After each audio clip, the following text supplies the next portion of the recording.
Hello, fellow kids, and welcome back to What is Politics. Today I'm going to do a little series to show you how the rules of property rights that are at the core of capitalism, how over time, unless you modify those rules or interfere with them via democracy, these rules will inevitably lead to authoritarian dictatorship, with a tiny elite owning all the major property, with everyone else dependent on and subservient to the owners of all that property. And by democracy, I don't mean the system where you elect a bunch of corrupt megalomaniacs who steal your money and shovel it into their own pants and the pants of their donors and friends every 4 years. I mean the state of affairs where the people who are affected by decisions have a say in those decisions. We went from no democracy in most places for the past 6,000 years or so to some democracy over the past 150, 200 years or so.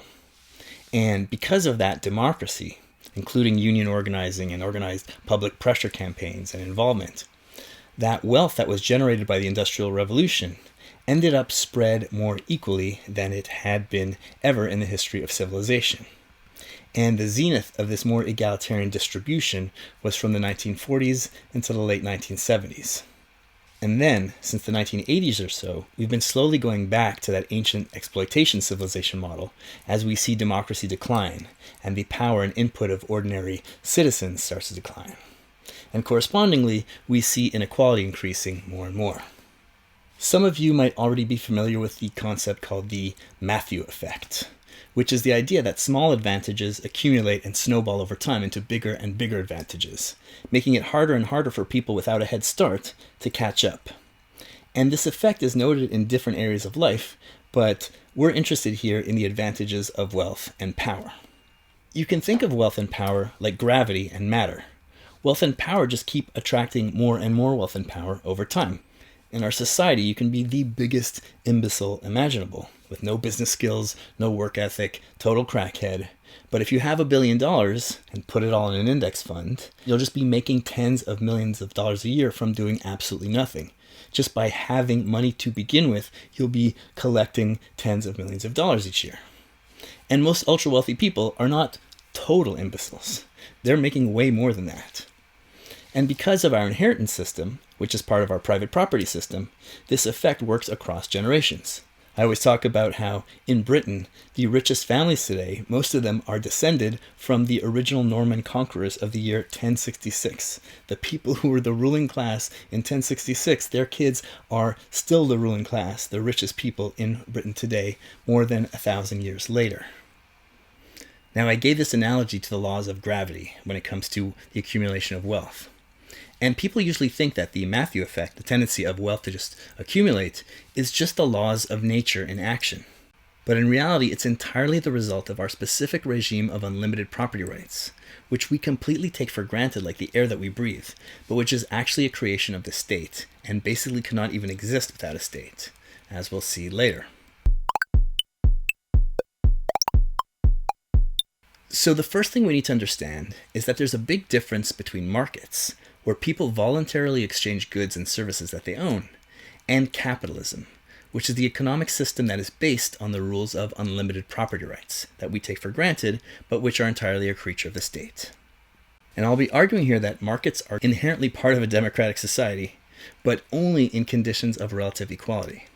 In conditions of extreme inequality, which an unlimited property rights system necessarily leads to, markets lead to the Matthew effect.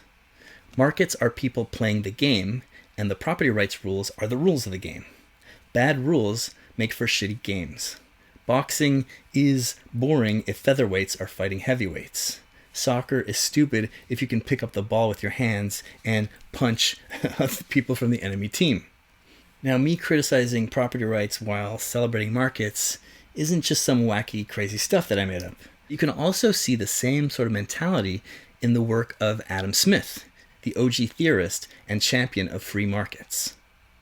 Adam Smith is the guy who wrote The Wealth of Nations, from which we get all of these theories that they teach us in Economics 101 classes, about how the invisible hand of the market allows strangers to cooperate harmoniously with each other to the benefit of everyone, and how the public good is improved even as different actors in the market are just pursuing their own selfish individual interests and profits. Now, Adam Smith was a firm believer in property rights, which he thought were essential to a prosperous society. But he also hated many of the results of property rights, extreme inequality, and concentrated power in the hands of the rich. But Smith didn't realize that those negative effects were the result of property rights. He thought that they were the fault of the state. Smith believed that free markets without government interference would undo the extreme concentration of power in the hands of the rich that he saw in his day. This might seem weird and counterintuitive to us, where we think that markets cause inequality. But it made a lot of sense in his day, when capitalism was barely just being born, and democracy was not yet born, and government existed almost entirely for the benefit of rich people, which Smith constantly complained about. In a way, you can read the whole of Wealth of Nations as a critique of how, when rich people capture government, they distort the economy to the detriment of everyone else, and how much better things would be if people were able to exchange freely without the government rigging everything for the rich. Adam Smith lived from 1723 to 1790 in Scotland, so he was just seeing the very beginnings of capitalism. In Smith's time, the dominant economic system was what he called the mercantile system, where private businessmen would lobby the government for exclusive monopoly licenses to import certain types of goods, or else they'd get exclusive rights to go extract resources from various colonies around the world, like the Hudson Bay Company that basically founded Canada, or the Dutch East India Company that founded South Africa. Domestically, you had these government-granted import monopolies, and also strong elements of the Ancien Regime medieval economic system, with guilds and cartels of owners and bosses that controlled prices and limited people's ability to exchange, limited markets. Smith saw the economic system of his day as the state basically forcing people to pay more for crappier things and buy them from rich people, and preventing ordinary people from just voluntarily exchanging with each other for the things that they wanted and needed. So he believed that the mercantile system was limiting the prosperity of people and of the nation as a whole for the benefit of the small class of wealthy people who controlled the government. And his book explains theories about how a free market, meaning just allowing people to trade their property voluntarily, how it would not only lift the poor out of poverty, but it would also prevent the rich from amassing ungodly fortunes. Scholar Deborah Bukianis tells us that, quote, "Once we put the building blocks of Adam Smith's system together, concentration of wealth simply cannot emerge. In Smith, profits should be low and wages should be high. Legislation in favor of the worker is, quote, always just and equitable, unquote. Land should be distributed widely and evenly. Inheritance laws should partition fortunes. Taxation can be high if it is equitable. And the science of the legislator is necessary to thwart rentiers and manipulators," unquote. So he imagined that the free market would generally make everyone more free and more equal, though the state might have to step in sometimes to make sure that the rich never gang up together to hog more power for themselves. And remember that in Adam Smith's day, government was not democratic. It was not providing health care or education or much of anything for the benefit of the general public. Before democracy, meaning for thousands of years until about 200 years ago, the state was straight up just a machine to help rich people extract wealth from poor people at home and prevent poor people from fighting back, and to protect rich people at home from the other rich people in other countries. And you can see over and over again that while Smith thought that the right to property was important, he was not a great fan of great concentrations of property and unlimited property. In Wealth of Nations, he tells us that, quote, "Wherever there is great property, there is great inequality. For one very rich man, there must be at least 500 poor, and the affluence of the few supposes the indigence of the many." And he goes on to explain that this is why the state comes into existence. Quote, "The affluence of the rich excites the indignation of the poor, who are often both driven by want and prompted by envy to invade his possessions." And later he goes on, "Civil government, so far as it is instituted for the security of property, is in reality instituted for the defense of the rich against the poor, or of those who have some property against those who have none at all," unquote. And while he did believe in property rights, he decried the fact that a person with an enormous amount of property basically gets to control and exploit all the people who depend on his property. So, Smith tells us that, quote, "As soon as the land of any country has all become private property, the landlords, like all other men, love to reap where they never sowed, and demand a rent even for its natural produce. The wood of the forest, the grass of the field, and all the natural fruits of the earth, which, when land was in common, cost the laborer only the trouble of gathering them, they come to have an additional price fixed upon them. He must then pay for the license to gather them, and must give up to the landlord a portion of what his labor either collects or produces." Unquote. And here Adam Smith is talking about what we now call the enclosure movement. And that was this huge push, particularly from the mid-18th to mid-19th centuries, where rich people were basically trying to turn all of the free, independent farmers of England into dependent, propertyless workers so that they could work in the new factories and businesses of the rich. So rich people would get the government to convert public land, or the commons, that ordinary people had depended on for thousands of years to fish and hunt and gather, like the forest where the big bad wolf and Little Red Riding Hood live. And the government would sell or give this common land to this or that richy rich, thus turning it into private property and closing it off from public use, enclosure and closing it. And once this land was private, the common people would have to pay the rich people to be able to use them. And that meant that all of a sudden their cost of living exploded, and they needed all this money to survive. And to get that money, they would have to become employees of the rich to pay all the stupid rents, aka taxes to owners. And later in The Wealth of Nations, Smith illustrates how ownership of property equals control of people who depend on that property. And he uses an anthropologically incorrect example about how a Tatar tribal chief controls his tribe because he owns all the animals that the tribesmen depend on to live. And that's not at all how tribes work, and I don't know where he got that idea, but regardless, he didn't know his anthropology, but he did exactly understand the dynamics of property. He who controls property controls everyone who depends on that property. That's why your boss tells you what to do every day and not the other way around. And the more you depend on that property, the more control the owner has. Now, Adam Smith also understood that one way that rich people squeeze wealth out of poor people is via labor contracts. He believed that contracts were one of the foundations of the market system that he advocated for, but he also saw that contracts between unequal parties, like business owners and employees, were mostly a means of coercion. So first he points out that workers and owners have opposing interests. Quote, "The workmen desire to get as much, the masters to give as little as possible. The obvious conflict of interest at the heart of every employer-employee relationship." And then he points out that both workers and owners will organize in order to achieve their goals, but that normally the owners will almost always win in this battle. And the reason the owners will always win is because the state in his day, which was controlled entirely by the owners, made laws that prohibited workers from organizing and striking to raise their wages. But there were no similar laws to prevent owners from organizing to lower wages. It wasn't until the advent of democracy, when ordinary people started to get the right to vote and to run for office, that the state started to pass laws that allowed workers to organize, and it made hiring scabs illegal. Before that, you were basically organizing illegally, and the police would beat you up and throw you in jail, and then the boss would hire scabs, and then they would sue you for lost profits. And sometimes workers would actually win, but it took enormous sacrifices. Now, even without state interference, Smith tells us that the owners would still have all the power in the inherent conflict between workers and owners. Quote, "In all such disputes, the masters can hold out much longer. A landlord, a farmer, a master manufacturer, a merchant, could generally live a year or two upon the stocks which they have already acquired.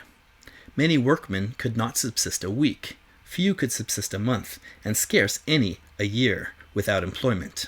In the long run, the workman may be as necessary to his master as his master is to him, but the necessity is not so immediate." Unquote.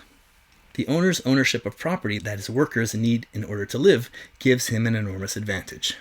And as a result, labor contracts make the laborer subservient to the owner. So while economists will tell you today that contracts are always mutually beneficial, these economists always completely ignore the fact that they're not all equally beneficial. Contracts are binding agreements, whereby two parties exchange obligations and benefits. The more unequal the parties are, the more the stronger side gets the benefits, and the more the weaker side gets stuck with the obligations. If we're both middle-class people, and I want a guitar. And you have this guitar that you don't use that much anymore. And I want that guitar more than I want the $1,000 of disposable income that I have sitting in the bank, where I have tens of thousands of dollars just sitting there. And meanwhile, you want that $1,000 more than this guitar that you don't ever use. Well, that transaction between equals makes us both better off. I have a guitar that I wanted more than my $1,000, and you have $1,000 that you wanted more than your guitar. The magic of the market improves life for both parties in an exchange. But that's a transaction between equals. If we're not equal, like if I'm a zillionaire business owner and you're an unskilled worker, when there's high unemployment and there's no government worker protections, and you're about to get evicted from your apartment because you have no savings and you've been unemployed for 2 weeks, well, I will pay you as little as possible. A tiny obligation from me and a tiny benefit for you. And I can get you to work as much as possible in as shitty conditions as possible. Huge obligations from you. And then I get to keep all the profits from your work. A giant benefit for me. Contracts just enshrine the differential bargaining power, the bargaining power disparity between the two parties signing it. And that's why in a society of unequal people, contracts are an instrument for the rich. And so are the courts and bailiff and police that back them up. So all of this stuff is why Adam Smith, who today is seen as one of the prophets of capitalism, was in the early 19th century touted as one of the prophets of socialism and of the labor movement. Adam Smith was frequently cited by a broad spectrum of socialists and labor organizers because he believed that labor, not ownership of capital, was the true source of all prosperity and material wealth in the world, and that it was labor who should be reaping most of the rewards for generating all of that wealth. But more than that, many of the early socialists like Thomas Hodgskin or Pierre-Joseph Proudhon were also huge fans of the market. Like Adam Smith, they believed that labor and free voluntary exchange are what generate prosperity, and like Smith, they thought that the government was what was generating inequality by tilting the market in favor of property owners. They thought correctly that the whole purpose of the state in that era was to help the rich exploit everyone else. And they believed that to such a point that these socialists were anarchists. They believed that the state should be abolished because it couldn't serve any good purpose. It was just an instrument of class domination. But these market socialists went beyond Smith in that they were more critical of the capitalist rules of property ownership than he was. If property rights are what allow you to take the fruits of other people's labor, then the free market alone won't fix the problem. Property rights needed to be reformed or abolished. So Hodgskin thought that property rights should be based on labor. If you work on something, that's what entitles you to own it. He thought that this concept of property rights was natural, and that most societies around the world recognized this type of system. And he correctly understood that the idea that mere ownership on paper of property entitles you to profits, that this was just a legal fiction, a right created by government. Why should a piece of paper determine whether you're a free independent farmer who keeps what he produces versus a subservient employee farmer, a human tool who has to not only take orders all day from the owner of the farm, but who also has to give him all of the product of your work, minus your wages? And Hodgkin also understood that the people in those governments who created the system of property rights, they were largely people who had never produced anything of value in their lives. Quote, "The power of making laws was long vested in those, and still is vested in their descendants, who followed no trade but war, and knew no handicraft but robbery and plunder. The present legislators of Europe are the descendants of men, unacquainted with any wealth-creating arts, and who lived by appropriating the produce of others. On them nature bestowed no property. All which they possessed they took, by force, from those on whom she had bestowed it." Unquote. They were mostly descendants of long lines of people who had acquired their wealth by appropriating the wealth of serfs in the Middle Ages. And it was clear that the capitalist system of property rights was just a continuation of this appropriation by force of the produce of others. The aristocracy used to appropriate our labor with the threat of knights and horses and swords, and now they appropriate it via the laws of the state and contracts and the threat of the police and the bailiff. The Chartist movement, which was the first mass movement of laborers in the mid-19th century, they were also huge fans of Adam Smith. And Chartism was enormously popular. And contrary to the anarchism of Hodgskin and Proudhon, their main project was a new constitution, a 6-point charter that would make the government democratic and accessible to all the people, not just the wealthy. Chartism was very influential on 19th century labor and socialist movements. And the Chartist press was constantly quoting Adam Smith about how labor was the source of all wealth, and how the whole produce of labor belongs to the laborer, and how private property allowed property owners to reap where they never sowed. Now, not all the socialists and Chartists and labor activists in the early 19th century were fans of the market, but for those who were, they thought that if we abolish the state, or if we democratize the state, then a free market, where property is controlled by those people who depend on it, would usher in a world of greater equality and maybe even socialism. The popularity of free markets among socialists and the labor movement started to fade away and move to the fringes in the mid and especially late 1800s. At that point, mercantilism had faded away, and we were squarely in the era of capitalism. And now, instead of getting exclusive monopoly licenses, businesses were doing fierce competition against each other on the market, much like Adam Smith had advocated for. But instead of this having the equalizing effect that he had predicted, the big guys were just decimating the smaller competition. And they were just gobbling up the independent little guys like Pac-Mans, throwing more and more independent farmers and artisans out of business and out of the middle classes and into the slums to become propertyless wage employees. And where businesses still wanted government protection, for example, there were tariffs to protect big corn producers in the day, which were controversial. Many elites and politicians argued strongly against these protections in the name of free trade. Laissez-faire, let the market do its thing without government interference. That was a popular slogan and ideology of the day among the elite classes, with philosophers like Herbert Spencer and economists and business leaders and politicians touting the genius of Adam Smith's invisible hand.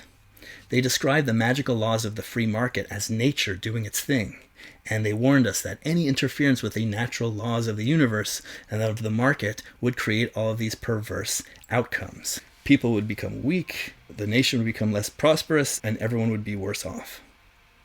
In this era, Smith's ideas about the market were being used by the rich to justify the horrible wages and awful working conditions of the working classes, and the high rents and squalor of the slums, where the former peasants and artisans now had to live.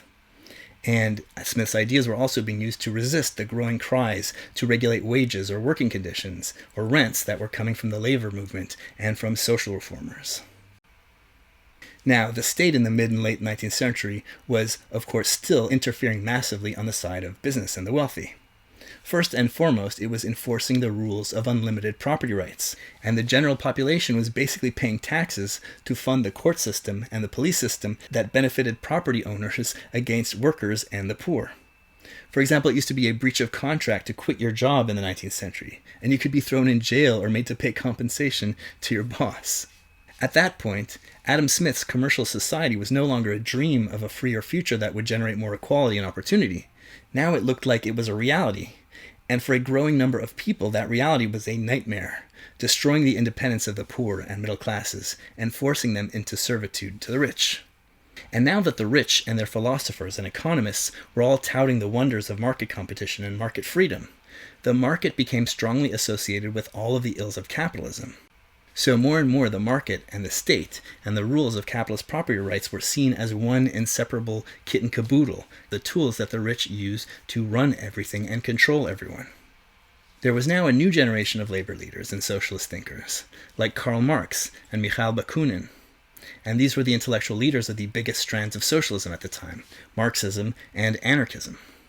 And they believed that you needed to abolish the state and private property and the market altogether in order to get to socialism. So, pro-market socialists like Proudhon and Hodgskin believed that socialism would consist of free markets, no state, and private property would be limited to personal property, meaning you can own property, but you can't own property that other people depend on to live. You can own a house, you can own your farm, but you can't own a factory where a lot of people work. You can't own apartment buildings. You can't own a river. This property needed to be collectively owned by the people that depended on it, meaning the people who worked there, but also the people who consumed its products. So that's the market socialists. But then on the other hand, you had Marx and Bakunin. They also imagined socialism as a stateless, free society of equal people where private property is limited to personal property. But instead of individual or cooperative market exchange, they imagined that the market would just be abolished. And instead of individuals and cooperatives exchanging with each other, they imagined that everyone would be organized into a zillion workers' organizations. And these organizations together would engage in democratic allocation of resources. It's kind of like a planned economy, but not centralized planning that you saw in so-called communist countries where planning is done by some unelected government party in control of the state. It's decentralized planning that's done all together by all of these different workers' associations kind of working things out together. Marx and Bakunin were afraid of market exchange because they thought that it would just inevitably lead to consolidation and monopoly, the Matthew effect, which, as we'll see later, is caused by markets in an unlimited property rights system, not by markets inherently. And Marx also thought that markets were just chaotic and irrational.